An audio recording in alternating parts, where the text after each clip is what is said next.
A friend asked me this morning, she had a question about brooder chicks, and I thought, well, if she has a question about it, other people might too. So I'm going to quickly go over our brooder setup. This is our brooder. So a brooder is basically just the first place that chicks move to from the incubator.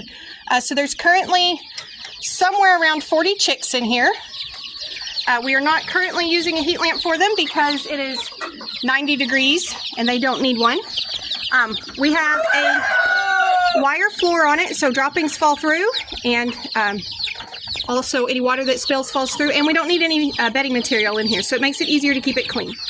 And yes, our chicks are already eating vegetable scraps and enjoying it. We find these feeders to be the best for the chicks. Sometimes they get dumped over and spilled, but most of the time these type of feeders tend to do the best. And then we use this kind of water. We do keep the water set on, there's a board under there, and we keep it on that so it's not tilting with the wire holding it up. So chicks stay in here for up to 2 weeks. I want this guy right here.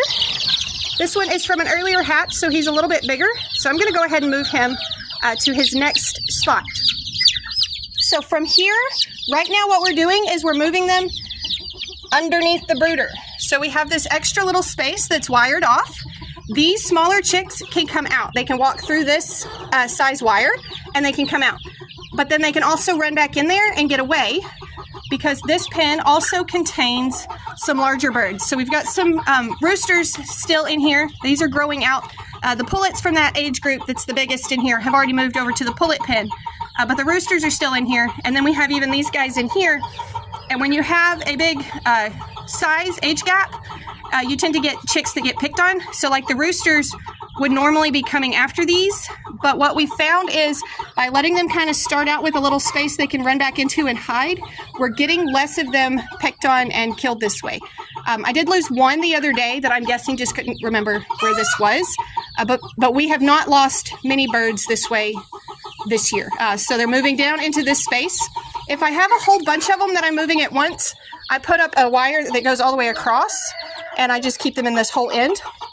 But for these where I just have a few that I'm moving down at a time, so they're still coming out, their food is over here, water is over here, but then they have a place that they can duck back into and hide. So if you're working in a place where you've got limited space, you don't have extra coops, you don't have extra ways to keep all the age gaps separate, this is a really good idea. It's a good way to make use of the space and still keep those baby birds safe. You could just fence off one end and let them have a little area that they can duck into and hide if the bigger birds get kind of rough with them.